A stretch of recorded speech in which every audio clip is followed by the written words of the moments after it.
Hello, selamat petang, salam sejahtera. Baru sebentar tadi orang tanya, mengapa Muhyiddin Yassin dipecat oleh Anwar Ibrahim?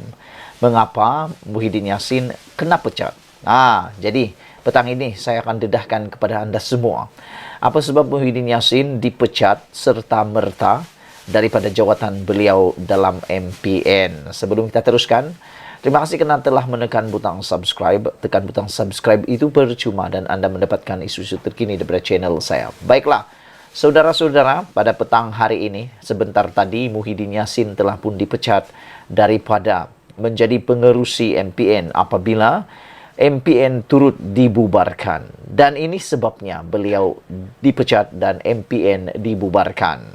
Menurut Perdana Menteri Malaysia yang ada pada waktu ini, yaitu Datuk Seri Anwar Ibrahim, MPN dibubarkan kerana beliau mahu mengurangkan jumlah agensi kerajaan yang mempunyai tugas bertindih.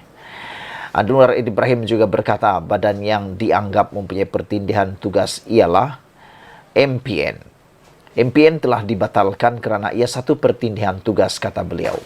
Jawatan itu diwujudkan bagi memenuhi keperluan ketika itu, katanya, sebelum secara berseluruh bertanya kepada pemberita sama ada ia perlu diteruskan atau tidak. Okey, kita berhenti sekejap. Saya nak tanya kepada anda pula.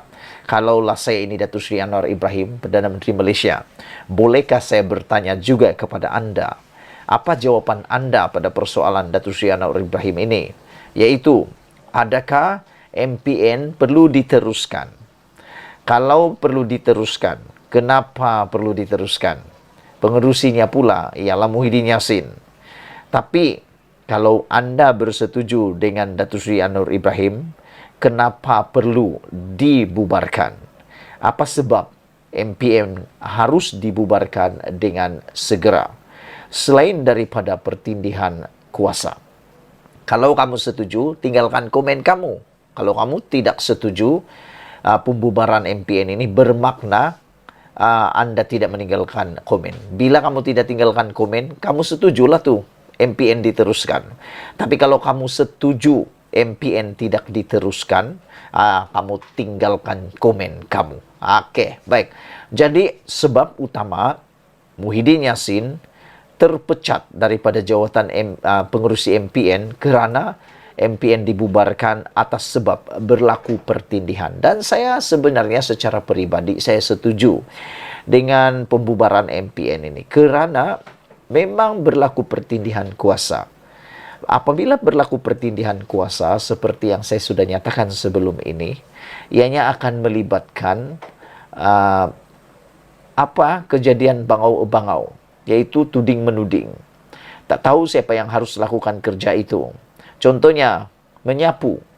Kalau terlampau ramai orang agensi yang mau sama kerjanya, nanti sampah akan bertimbun. Nanti kalau dimarahi, siapa yang perlu menyapu sampah tersebut atau kotoran tersebut? Agensi itu akan cakap, agensi itu yang patut menyapu, agensi ini yang patut menyapu, dan sepatutnya bukan dia. Yang satu pula kata, bukan kami, dia orang. Yang kata lagi satu, dia orang. Akhirnya tiada satu pun yang bertanggung jawab, tiada satu pun yang mahu melakukannya. Selain daripada itu, saya juga sudah katakan sebelum ini bahawa dengan adanya pertindihan kuasa ini, maka ia akan berlaku pembaziran, ketirisan uang. Pembaziran ini berlaku, bayangkan, satu sampah perlu disapu, tukang sapunya ada 10 orang. Padahal sampahnya hanya satu. Jadi bukankah itu pembaziran? Jadi lebih baik hentikan 9, tinggalkan 1. Kerana kerja itu cukup untuk dilakukan oleh seorang sahaja. Saudara-saudara, pembaziran itu sepatutnya dapat dielakkan. Jadi kita bersyukurlah sebab Datuk Seri Anwar Ibrahim tidak perlu takut siapa-siapa lagi. Dengan adanya undi 2/3 di Dewan Parlimen, Datuk Seri Anwar Ibrahim tidak perlu lagi takut-takut, tidak perlu lagi nak jaga-jaga hati orang, tak perlu lagi nak bagi tawaran-tawaran, imbuhan-imbuhan dan sebagainya untuk memancing supaya dia tidak diundi, tidak ditumbangkan dan sebagainya. Dengan adanya kuasa penuh 2/3 di Parlimen, Datuk Seri Anwar Ibrahim, contoh yang paling mudah. Beliau dengan mudah membubarkan MPN ini yang dikatakan bertindih kuasa ini, saudara-saudara sekalian. Dan untuk makluman kamu semua, MPN ini ditubuhkan oleh kerajaan dengan Muhyiddin dilantik sebagai pengerusi badan itu pada September 2021. Saudara-saudara, ia dibuat kira-kira sebulan selepas Naib Presiden UMNO dipilih sebagai Perdana Menteri bagi menggantikan pemimpin tertinggi Bersatu dan PN itu. Pelantikan itu dipercayai menjadi jalan tengah di antara Muhyiddin dan Bersatu selepas dia disingkirkan daripada jawatan Perdana Menteri. Sementara itu, ditanya mengenai status Pusat Takbir Urus Integriti dan Anti Rasuah Nasional GIACC, Anwar berkata, ia sedang dikaji semula. Jika sesuatu perkara atau tugas itu boleh dijalankan oleh SPRM atau polis, kita mahu kurangkan pertindihan. Kerana setiap agensi yang bertindih akan menanggung kos yang tinggi, kata Datuk Seri Anwar Ibrahim. Pada masa yang sama, Anwar menegaskan prinsip takbir urus baik GIACC adalah sesuatu yang diterima kerajaan. Mengenai pelantikan politik pula, Anwar Ibrahim berkata kedudukan Ahmad Jazlan yang diumum dipilih sebagai pengerusi Velcra ditangguhkan dan keputusan tersebut sudah disampaikan kepada Timbalan Perdana Menteri Ahmad Zahid Hamidi. Pada 17 Disember lalu, Ahmad Zahid Hamidi mengumumkan kerajaan melantik semula Ahmad Jazlan ke jawatan pengerusi agensi terbabit dan ia dibuat 2 hari selepas Ketua Setiausaha Negara Muhammad Zuki Ali mengeluarkan arahan agar semua lantikan politik sebelum ini ditamatkan serta-merta. Nah, kamu dapat lihat betapa kuatnya integriti daripada Datuk Seri Anwar Ibrahim. Ramai orang kata Datuk Seri Anwar Ibrahim tak boleh kawal Zahid Hamidi. Sebenarnya Datuk Seri Anwar Ibrahim telah pun mula menunjukkan bahawa dia mampu mengawal Datuk Seri Ahmad Zahid Hamidi. Saudara-saudara sekalian, Ahmad Jazlan dianggap salah seorang pengikut setia Ahmad Zahid dalam UMNO. Anwar menjelaskan dia sebenarnya tidak menentang sepenuhnya pelantikan ahli politik dalam agensi kerajaan atau syarikat berkaitan JLC. Saya tidak pernah kata mana-mana ahli politik tak boleh terlibat dalam pengurusan JLC.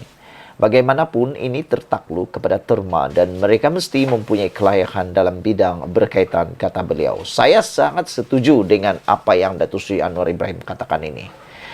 Bukan semestinya ahli politik itu tak boleh jadi pengerusi ataupun jadi penjawat awam ataupun mempengerusikan mana-mana badan kerajaan.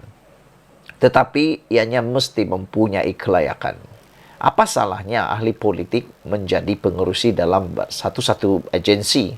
Namun demikian, perlulah melalui tapisan yang ketat dan berkelayakan.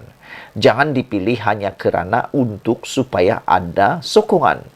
Itu yang selalunya membawa masalah besar.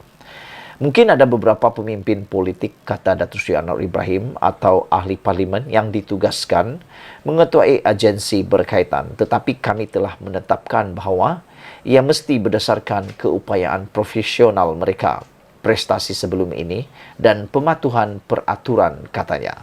Terbaik, Datuk Seri Anwar Ibrahim, ini memang yang kita tunggu-tunggu. Jadi saudara, saya sudah beritahu tadi, inilah sebabnya Muhyiddin Yassin dipecat daripada MPN dan MPN turut dibubarkan hari ini. Sekian dulu, jangan lupa kamu tekan butang subscribe, tinggalkan komen kamu. Kita jumpa lagi. Bye-bye.